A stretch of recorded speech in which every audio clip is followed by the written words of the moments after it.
तर मित्रांनो, आपण व्हॅल्यू पाहत होतो. हे लॉग टेबलचं पुस्तक आहे बघा, reciprocal of number from 1 to 10.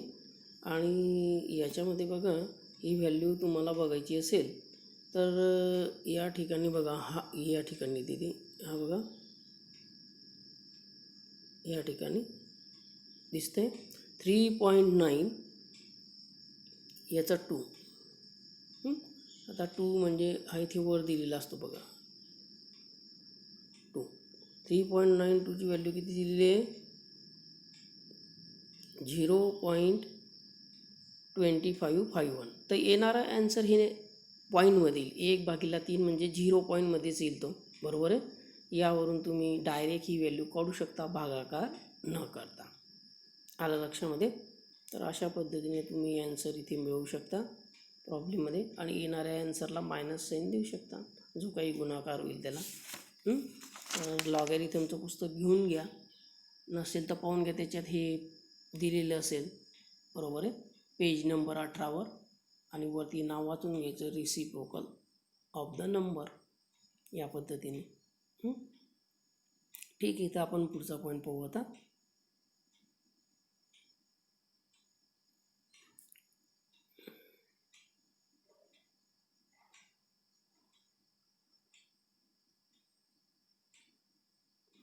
पुढचा पॉईंट होता बघा,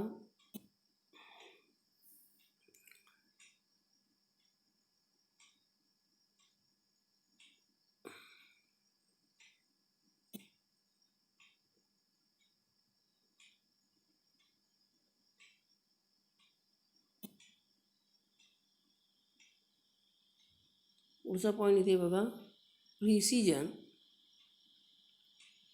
of measurement. Precision of measurement. आता प्रिसिजन हा जो भाग आहे हा ॲक्युरसीपेक्षाही पुढे आहे, बरोबर आहे.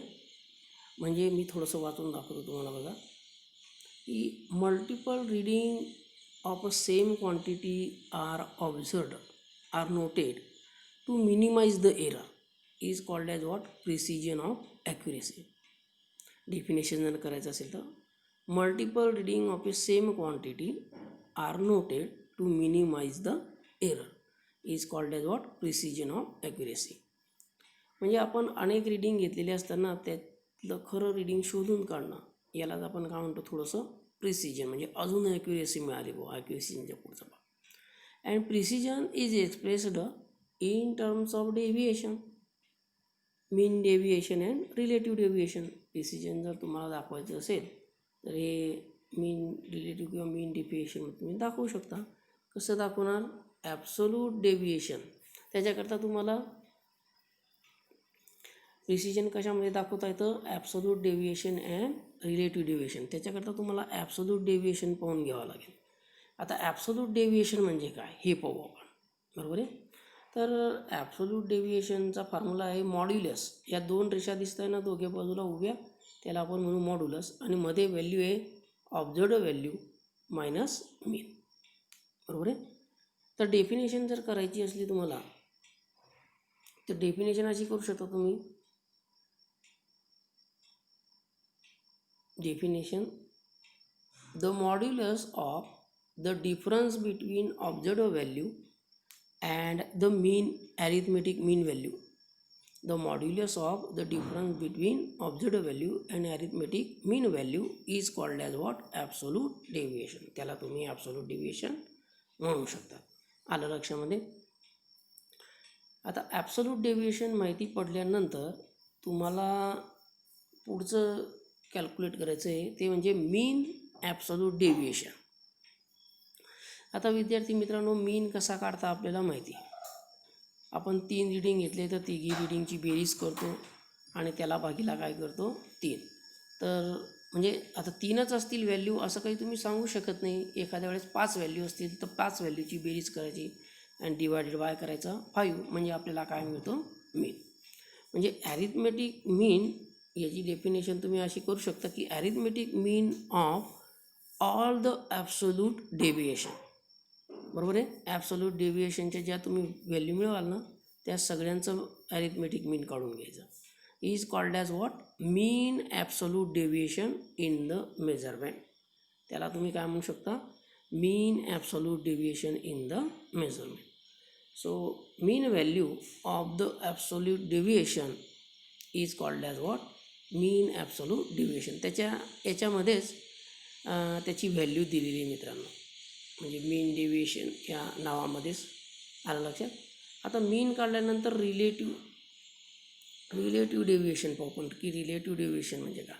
तर मागे जसं आपण पाहिलं होतं ना रिलेटिव्हला, त्याच पद्धतीने की relative error is equal to formula दिलेला आहे बघा, मीन ॲब्सोल्यूट डेविएशन, की जो आपण अगोदर लिहिला, divided by mean multiplied bye काय 100. हा फॉर्म्युला आहे.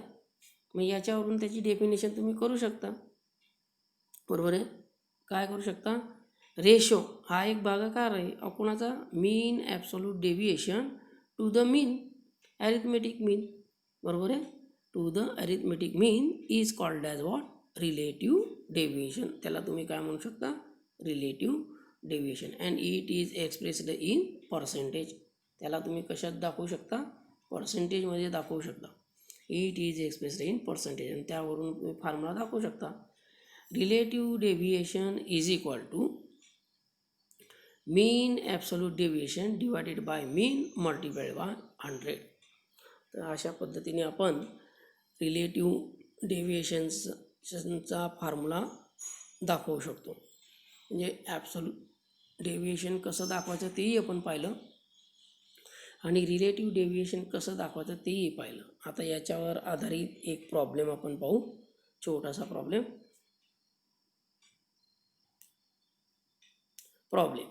आता प्रॉब्लेम काय आहे, the three identical sample of potassium chlorate are decomposed. The mass of oxygen is determined to be 3.87 gram, 3.95 gram and 3.89 gram for the set. असं जर असेल तर कॅल्क्युलेट करा absolute deviation and relative deviation. असं जर असेल तर त्या व्हॅल्यू कॅल्क्युलेट करायच्या. आता 3 व्हॅल्यू दिलेला आहे, म्हणजे आपण दोघींचा फॉर्म्युला पाहिला. ॲब्सोल्यूट डेविएशनचा फॉर्म्युला आहे ऑब्झर्व्ड व्हॅल्यू मायनस मीन, आणि रिलेटिव्ह डेविएशनचा फॉर्म्युला आहे mean absolute deviation divided by mean multiplied by 100. तर मग याच्याकरता पहिले आपण काढू मीन करता तुम्हाला 3 व्हॅल्यू दिलेले आहे, 3.8, 3.95 आणि 3.89. त्याची बेरीज करा आणि याला डिवायडेड बाय 3 करा, बरोबर आहे. 3ची बेरीज केल्यानंतर तुम्हाला हे मिळेल 11.71 डिवायडेड बाय 3. नंतर त्याचा भागाकार करा, 3 त्रिक 9 होतात, म्हणजे 9 उरले 2, त्याच्यावर घेतले 7. नंतर मग पॉईंट दिला आपण, भाग जात नाही म्हणून, संख्याने म्हणून 3.3927. या पद्धतीने ॲन्सर तुम्हाला मिळेल, बरोबर आहे.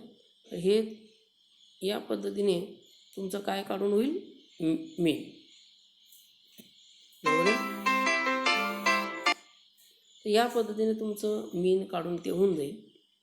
तर आता आपण पुढचा पॉईंट पाहू. पुढचा पॉईंट काय होता बघा, पुढचा पॉईंट होता ॲब्सोल्यूट डेविएशन काढायचा. मग ॲब्सोल्यूट डेविएशन कसा काढायचं आहे, त्याचा फॉर्म्युला तुम्हाला दिलेला आहे, ऑब्झर्व्ड मायनस मीन. आता मीनची व्हॅल्यू तुम्ही मिळवलेली होती. आता बघा सॅम्पल किती झाले आपल्याजवळ, 3, 1, 2, 3. मास ऑफ ऑक्सिजन किती झाले, ते 3 लिहून घेतलं आपण, 3.87 नंतर 3.89, बरोबर आहे. मग वजाबाकी करा. ऑब्झर्व्ड व्हॅल्यू किती काढली होती तुम्ही, ऑब्झर्व्ड व्हॅल्यू किती आहे, ही 3.87. ही जी व्हॅल्यू दिलेली गिव्हनमध्ये ती ऑब्झर्व्ड 3.87, आणि मीन किती काढला 3.9. दोघींचं वजाबाकी जे येईल ते इकडे दाखवून द्यायचे, बरोबर आहे. दुसरंचं बी तसंच कॅल्क्युलेट करा, 3.95मधून 3.9 काढून टाका.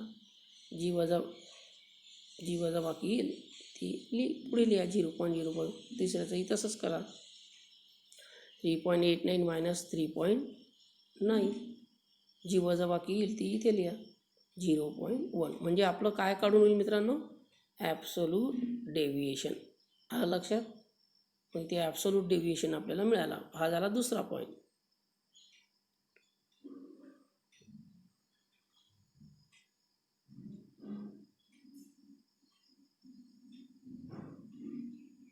हा झाला दुसरा पॉईंट. आता आपण काढू मीन ॲब्सोल्यूट डेव्हिएशन.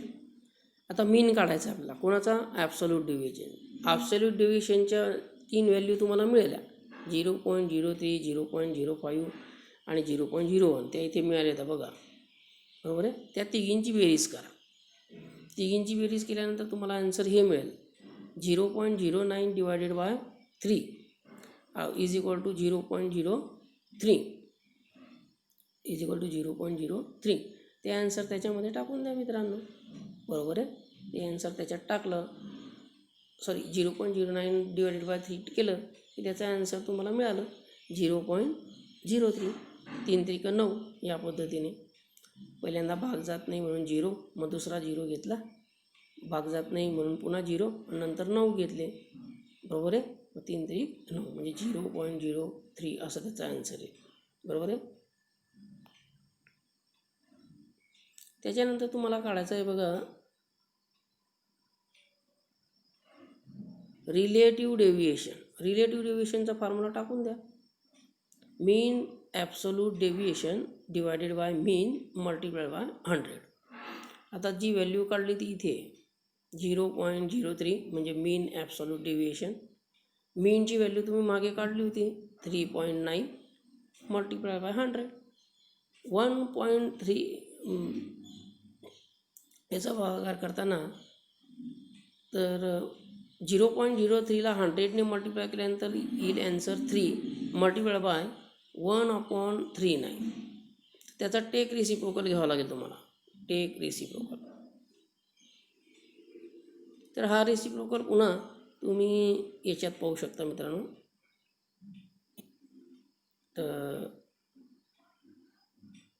हे लॉग टेबलचं पुस्तक आहे बघा.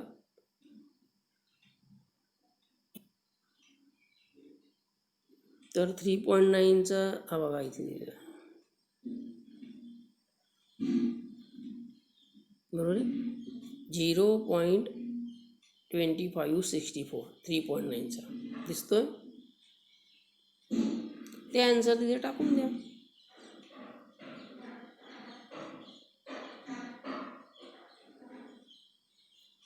ते आन्सर इथे टाकून द्यायचं,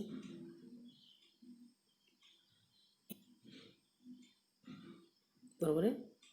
आणि जो गुणाकार येईल तो तिथे देऊन टाकायचा 0.769 या पद्धतीने.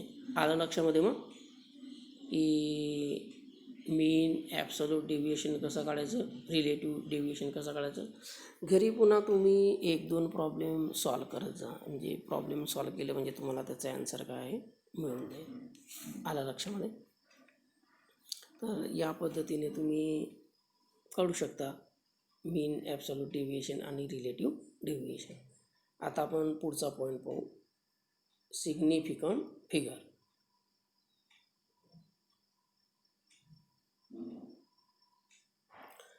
सिग्निफिकंट फिगर म्हणजे काय, बरोबर आहे. तर सिग्निफिकंट फिगरसुद्धा, फिगर म्हणजे हा एक नंबरच असतो, बरोबर आहे, डिजिट नंबर. फक्त तो दिलेल्या संख्येमधून घ्यायचा असतो, बरोबर आहे. आणि त्याच्यात फक्त 0 हे सोडायचे असतात, पण कोणत्या साईडचे, लेफ्ट हँड साईडचे. कोणत्या साईडचे, लेफ्ट हँड साईडचे. आलं लक्षात. राईट हँड साईडचे नाही, फक्त लेफ्ट हँड साईडचे. मग सिग्निफिकंट फिगर म्हणजे काय डेफिनेशन देऊ शकता तुम्ही. सिग्निफिकंट फिगर म्हणजे इन ए मेजरमेंट और result the number of A digit present. समजा तुम्ही जे मेजरमेंट करताय किंवा जे रिझल्ट काढताय त्याच्यामध्ये तुम्हाला काहीतरी एक व्हॅल्यू मिळाली, जशी खाली दिलेली बघा, किती 127.34 बरोबर आहे ग्रॅम अशी व्हॅल्यू मिळालेली. मग याच्यात किती नंबर येत आहेत, 1, 2, 7, 3 आणि 4 म्हणजे टोटल 5, बरोबर आहे. म्हणजे त्याची सिग्निफिकंट व्हॅल्यू किती झाली, 5, बरोबर आहे. यावरून तुम्ही डेफिनेशन करू शकता की in A measurement or result are the number of a digit present except left hand side 0. Left hand साईडची 0 घ्यायची नाही. Is called as what? Significant figure. त्याला तुम्ही काय म्हणू शकता? Significant figure. तर याच्याकरता काही रूल्स आहेत, ते रूल्स आपण खाली पाहू. Rule for deciding significant figure. Rule for deciding significant figure. पहिला जो रूल आहे बघा याच्यात, तो आहे, आता हे रूल फक्त आपण समजून घेऊ. All non zero digit are significant. All non zero digit are काय? सिग्निफिकंट. म्हणजे झिरोला सोडून सगळ्या व्हॅल्यू तुम्हाला मोजता येऊ शकतात, त्या सिग्निफिकंट असतात. आलं लक्षात? उदाहरणार्थ ही किंमत दिलेली आहे खाली बघा, 127.34 ग्रॅम कंटेन 5 सिग्निफिकंट नंबर. याचा जो सिग्निफिकंट नंबर आहे तो किती आहे? 5. का? कारण इथे खाली 5 नंबर दिले आहेत. 1 2 7 3 4 असे 5 नंबर याच्यामध्ये आहे म्हणून.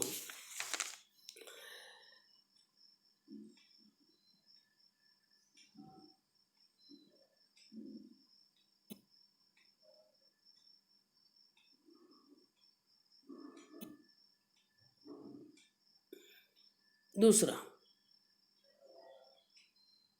पाहू आपण. All zero between 2 non digit are significant. सगळे काही झिरो तुम्ही घेऊ शकता, पण कुठले? संख्याच्या मध्ये असलेले. उदाहरणार्थ एक एक्झाम्पल दिलं आहे ते बघा.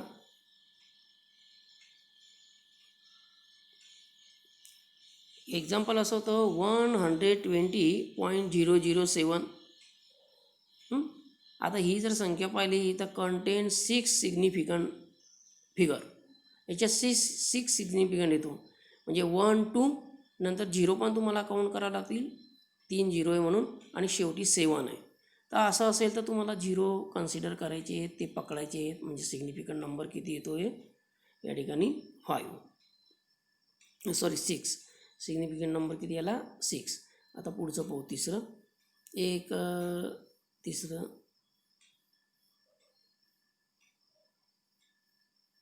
Rule number 3. रूल नंबर 3 काय बघा, 0 on the left hand digit are not significant. जर लेफ्ट हँड साईडला 0 दिलेले असेल ना, तर ते कन्सिडर करायचे नाही आहेत, म्हणजे मोजायचे नाही आहेत. आता उदाहरणार्थ खाली संख्या दिली बघा, 0.025 अशी संख्या दिलेली आहे. तर याच्यामध्ये डिजिट किती आले? फक्त 2, कारण लेफ्ट हँड साईडचे 0 काही घ्यायचे नाही आहेत. Has 2 significant figure. कोणकोणत्या? 2 and 5. 2 and 5. तर अशा पद्धतीने तुम्ही सिग्निफिकंट नंबर त्याच्यातसुद्धा काय आहे दाखवू शकतात. किंवा असा नंबर दिलेला आहे 0.005, बरोबर आहे. तर याच्यात सिग्निफिकंट नंबर किती आला? फक्त 1, म्हणजे 5. लेफ्ट हँड साईडची 0 घ्यायची नाही. तर हा झाला त्याच्यात पुढचा रूल. आला लक्षात? त्याच्यानंतर बघा, 0 at the end of number are significant. परंतु राईट हँड साईडला जर तुम्ही 0 दिलेले असतील तर ते तुम्हाला काउंट करायचे आहेत, बरोबर आहे. That means they are 0 is present on the right hand side of the decimal, then they should be count. त्यांना काय करायचं आहे? काउंट. आता आपण एक्झाम्पल पाहू बघा. आता संख्या अशी दिलेली आहे एक्झाम्पलमध्ये. पहिलं 0.4, परंतु पुढे 2 0 दिलं, अजून 0 0. आता हे जे 0 दिलेले आहेत तुम्हाला राईट हँड साईडचे, हे तुम्हाला काउंट करावं लागतील. टोटल याचा सिग्निफिकंट नंबर किती येईल? 3, कारण 4 आणि त्याच्यानंतर आले 0 0. आलं लक्षात? Significant number is 3. दुसरी संख्या पाहू, 400 म्हणजे 400. याचाही 4000.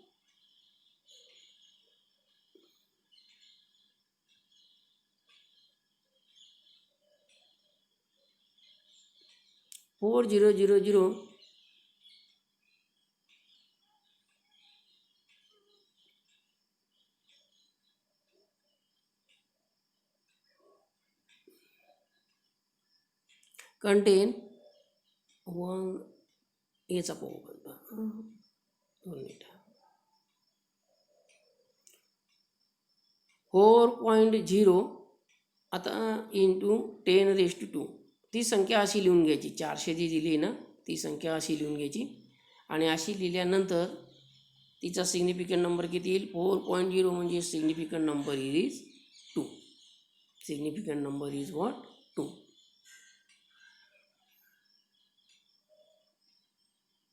दिलेली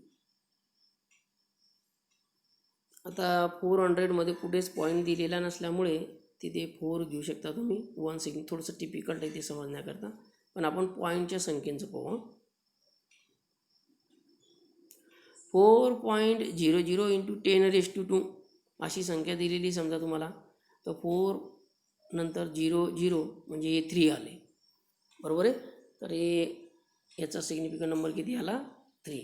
तर अशा पद्धतीने पॉईंट घेऊन तुम्ही तिथे संख्या काय दाखवू शकतात. आल्या लक्षामध्ये. तर हे थोडंसं समजायला एक एक्झाम्पल हे किचकट आहे, बाकीचं सोडलं तर समजू शकता तुम्ही. आल्या लक्षामध्ये. बाकीच्या संख्या पॉईंटमध्येच दिलेल्या आहेत, म्हणजे पॉईंटमध्ये दिलेल्या असताना त्या ठिकाणी कुठल्याही प्रकारचा काही प्रॉब्लेम नाही. 6वा रूल पाहू आपण आता. 6वा रूल आहे in a number return in scientific notation all digit are significant. कोणताही नंबर तुम्हाला पहिल्यांदा सायंटिफिक फिगरमध्ये लिहून घ्यावा लागेल.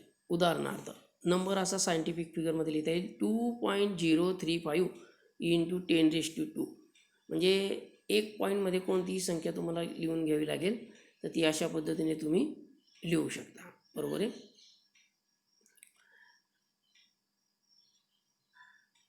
.035 मल्टिप्लाय बाय 10⁻². आता ह्या संख्येमध्ये 4 संख्या आहे म्हणून सिग्निफिकंट नंबर किती आला 4. इथे काही समजायला अडचण नाही. 3.25 इंटू 10⁻⁻5 अशी संख्या दिलेली आहे, तर पॉईंटमध्ये संख्या 3 आहेत म्हणजे याचा सिग्निफिकंट नंबर किती आला 3, बरोबर आहे. इथेही काही समजायला अडचण नाही. तर अशा पद्धतीने तुम्ही सिग्निफिकंट व्हॅल्यू काय दाखवू शकता. आला लक्षामध्ये. ठीक आहे, आपण प्रॉब्लेम वगैरे पुढच्या भागामध्ये सोडू. आला का लक्षामध्ये. एखादा प्रॉब्लेम तुम्हाला समजला नसेल, किचकट असेल तर तो सोडून द्या, परंतु बाकीचे सिग्निफिकंट नंबर तुम्हाला जे समजलेले असतील ते मात्र तुम्ही लक्षामध्ये घ्यायचे. आलं लक्षात. बाकीचं आपण पुढच्या वेळेस पाहू.